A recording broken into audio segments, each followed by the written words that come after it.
We're live, There we direct from the office where I cry a lot. are. It's your little baby mode right here. This is my little. We've seen some tears from you here, my friend. Man, I've cried a lot in this room. But to start out with, I want to just say, hey, Facebook, Recovery Cafe, Reclaiming Lives, Brandon Orr. I'm here with a super good buddy of mine. Not only buddy, but we've gone through different stages of change together. Sam Pelletier, circle leader here at the Recovery Cafe, and just a big, powerful story behind this guy. And we're just going to be super excited to have him on today. First off, I just want to say thanks, Sam, for coming on and taking time on your lunch. Yep. To come say hey. Right. Hey, I'm fortunate enough to still be working, so. Yeah, there's a lot of people that aren't right now. Yeah, prayers out there for you guys that aren't. Yeah, let's see if we can get some people up on here. On this, I bet you they're all out hiking, huh? I would be. I went yesterday. Right. It's beautiful. So, Sam. Yes, sir. How you doing with this whole Corona pandemic? Well, I took the opposite approach and got married. It's going to come to a shock to a lot of people, but it's my life. I do what I want. So. Amen. Yeah. Are you happy? Unbelievably. So that's all that matters, right? Yeah, I think so. That's right. So, you've been through some pretty cool things and some pretty struggling things in your life. And we just, as Stephanie and I were talking, we're like, we've heard some pretty inspirational words come from your mouth. And I just think it's important right now to, I think we'd be robbing our viewers of not being able to hear those today. And I'm just super excited to have you on today. I'm still at that point where I think it's weird that anyone will want to hear anything that came out of my mouth. Why would you say that? I don't know, man. It's just been a weird. It's been a weird experience. This whole thing with people. Usually people go out of their way to avoid me, and so the last 6 months or so, it's like people go out of their way to hear what I have to say. So it's kind of a trip, man. I'm not gonna lie. It's a different feeling. It's comforting. Sometimes like I said, sometimes it just still seems a little surreal. Let's talk about the surreal. So do you remember, explain to us how you got to right here. Kind of I'll try to narrow, the short story. Condense it down. Yeah, it's kind of a long-winded story. So basically in August of 2017, my brother overdosed. He was 3 years clean, doing real well. He moved out of this little town. He left this town because he had some warrants for his arrest. So he went to New Mexico, started a new life, got engaged, had a beautiful little girl, got a great job. Apparently nobody really knew. Behind everyone's back, he was still messing around with some drugs. He got hold of some fentanyl-laced pills, decided to stick a needle in his arm, and it killed him instantly. So, ruined my life. It actually, it stopped my whole, I always describe it like being caught between breaths or between heartbeats, like everything stopped. So, that really forced me to take a look at myself and realize that I had a lot of things going on in my life that I really wanted to change. I was tired of feeling, just tired of feeling a lot of things and not feeling anything all at the same time. So I decided to quit smoking marijuana, which was a weird thing because I don't demonize it. It just to me I thought was helping me get through things, but it was just kind of smoking myself stupid. So right. I contacted you. I wanted to tell his story. I basically came into this just really wanting to tell his story to maybe save some lives. As far as people, I feel like as addicts, we get kind of complacent, and once we hit a certain point in our clean time, we're like, oh, we got this. So just to maybe remind everyone that demon's always hunting you down. Amen. So we did that. I got a hold of you. I banged that story out real quick. You invited me down to meet Stephanie. Stephanie asked me if I would be interested in sticking around for a while, which, to be honest, I had zero interest in at all. But I couldn't tell her no. She was so sweet. So I agreed. I was supposed to shadow your circle. I just never left your circle. I joined and never left. I took that over. That was October, middle of October. I still had a lot of things going on in my life. I'd read that story. The funny thing is I made that story And I never actually told anybody the story. I never got it out. I started going to circles, started volunteering more at the cafe. I don't miss cafe. Like, I don't miss it ever. Like, I don't care what day it is, I'm there. If I got jiu-jitsu, I come afterwards. Like, I moved a lot of things around in my life and made it a big priority to be there because it was kind of helping me. I've never asked for help or wanted help, but it really helped. So everyone's so loving and caring that I'm not used to that. I'm kind of a big, mean dickhead sometimes. So for me, it was weird to have so many people wanting to hug me and, you know, be around me without wanting to wrestle me down. So we just continued on. I was still having those serious problems in my head, and then I called you that night. It was a Saturday night. It was the 31st of November. If there's 31 days, I don't remember. I'm pretty bad about that. I was doing the cry thing again. I don't know how many times I've called you doing that. And you invited me to go to church, and I thought, man, don't. I remember telling you, like, don't. I don't want to hear it. But then Veronica in the background was like, well, come to church with me. And I'm like, oh, man. All right, I have nothing to lose. So that was the 1st of December. We went in. I found God that day. And I got to say, man, my life has never been better. It's snowballed into going from one of the craziest things that I've ever been through to one of the best things that's ever happened to me. So that same night, it's the first time I actually read this story about my brother the only reason I actually walked through these doors the first time. So I sat here with you and Tony and Stephanie and Angie, and that was tough. That was tough. That's the first and last time I've ever read that out loud to anybody. So we cried through it. Thank you for that. Yeah. We all we prayed. You guys convinced me that I was Superman, and I have just been flying around with cape on since. So that's kind of how that went down. I'm now running the first and only men's circle, all men's group at the cafe. It's a lot of fun, man. I love those guys, man. I couldn't ask for a better group of dudes, man. They participate, they show up, they support me.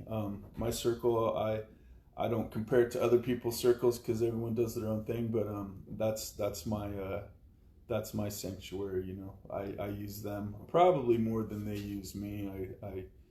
It's a good thing, man. It's one of the best things that's ever happened to me, honestly, in my whole entire life. So yeah, that's where I'm at. I want to take a step back real quick. First off, thank you for sharing that. I want to let you guys know that he dummied that way down because there's so much more in the middle. But he got the meat and taters of it. But there was a time when I saw some just glow in your eyes. And can you talk about the first time you walked into cafe? Oh man, dude, I felt like man, I was kind of sketching around the room. It looked like I just got out, man, and I wasn't trusting nobody. It was, I walked through the doors, man. I was nervous. I'm always early. I came early. You were here. I saw Stephanie. You guys like, hey, it's the first day I met Tony.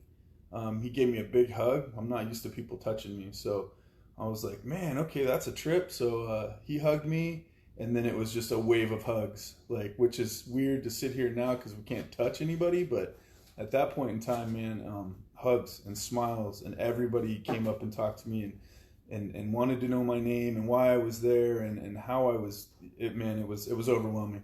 It was actually overwhelming. I left. I was kind of creeped out. I'm not gonna lie, because I'm not. You know, even my mom still pats me when she hugs me. We're not the most affectionate family, so to go from nobody touching me unless you want to wrestle it out to having just complete strangers, you know, I'd never felt so loved. I knew right then and there that I was exactly where I was supposed to be. So it was a good feeling, man. I'll never forget it. I ride that high, that first high at cafe, like man, like a it's like my new addiction, man. I'm not gonna lie. I remember seeing you sitting at that table on the wall, and I walked in. I was a little late, and I didn't believe you were coming, and you showed up, and I seen you, and you just looked like, what the did you just get me into, bro?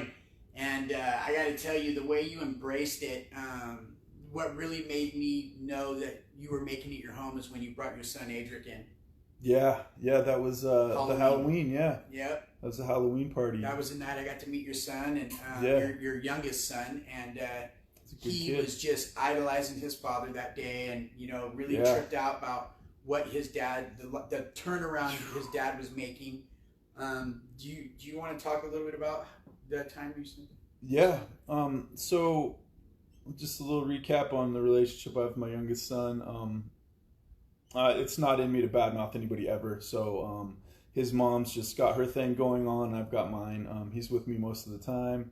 I have definitely, just like I did with my oldest son, taught him how to be aggressive, taught him how to be all the things that you probably wouldn't want your kid to be, but when you're caught up in your own stuff, you don't realize those little eyes are watching you all the time. So from going to me, screaming at people in traffic, to trying to fight anyone that looked at me sideways, to, watching him see all that, to flash, maybe 2 months in, I picked him up from school.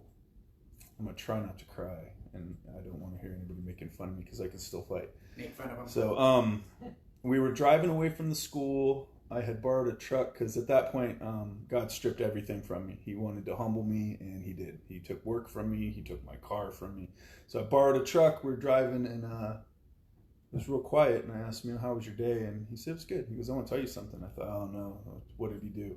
Right. And yeah, I was actually like, oh, no, because I know what I was doing at 14, and it wasn't being a good kid at all. So he looked me dead in the eye and said that I was his hero. And that's the first time in my life I realized that all the decisions I had made were the right decisions. So that was a huge day. I got to tell you, huge day. Your son's pretty extravagant, bro, and he's so special and privileged to have you as a father, and likewise as a father to a son. I love watching your guys' friendship together. It's been more than amazing to see the bond that you two have grown together since you decided to find who you are in not only recovery but your spiritual walk. And I want to thank you for that, for allowing us all, Stephanie, Tony, me, Angie, my wife, Holasio, Chris, all of us, dude, Anthony, all of us, we got to watch you just blossom, and it's been miraculous and amazing, and we just love you so much. So there's something that Sam did a while back. What was it called? Okay, so Angie hit me up. You guys know Angie. If you don't, you're missing out. Looks like she just signed on to watch. Thanks, Angie. Look, if it comes to the cafe or anybody involved, I don't say no. If you need a ride, I got you. If you need money, I got you. I've given socks away. If anyone knows me, I love my socks. I've given my socks away. I love his socks. Oh man, give my socks away. So Angie has a thing called the You Are Lovely Project. It's like a blog. She does it on it's on Instagram. It's on Facebook. Angie and I have in common, we both lost somebody close to us to drug addiction. So I remember the first time I talked to her, I told her that I was sorry that we had that in common. I don't want to have that in common with anybody unless you've gone through a loss like that. When someone tells you like, oh, I know how you feel, they don't know how you feel. They don't, because there aren't words for it. So you don't want anybody to know. Nah, man, I hope that.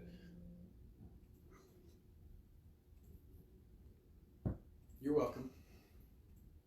I hate that you do that. I love you, buddy. So I don't want any of you to ever have to experience that. I mean, I know it comes for everybody, but I just hope that you guys. I just don't want any of us to ever have that in common. And if we do, I'm sorry. I apologize now. From my soul that I don't ever want to have that in common with any of you. So, and if for some reason we end up having that in common, just know, like, at any time, man, you can call me, and I'm always willing to talk. Whether it's hard or uncomfortable. So, anyway, in the midst of all that, she was doing a thing.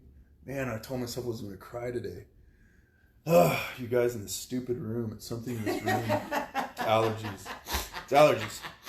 It's allergies. So making Jim Prince's heart smile. Oh yeah. I miss all you guys so much. I miss seeing all of you guys. Like you guys don't even know. I didn't even know you a few months ago. Now I hate that I don't get to see you all. So it's such a weird thing. That's why we're doing what we're doing, buddy. Man, so Angie asked me to write something. She approached me and said she was going to write something if she could talk to her younger self, maybe some things that she would say. And I said yes. I didn't, honestly, I barely listen to what she said. I said, yeah, I'll do it. Whatever it is, I'll do it. So week or two went by, and then she was like, so you got that done? I'm like, oh yeah, I'm working on that, because absolutely lied to her, because I had not done anything of this sort.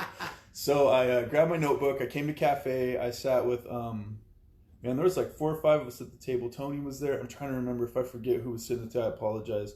A couple of the guys don't even come to cafe anymore. I don't even remember their names at this point, but we all sat down. I asked them, hey, if you could say something, to your younger self, give me some ideas. So little brainstorming session. I got a couple good gems out of Tony. Stole some stuff off a song I heard one time. Kind of wrote it all down. Told her I'd have it done the next day. I went to Limestone Coffee.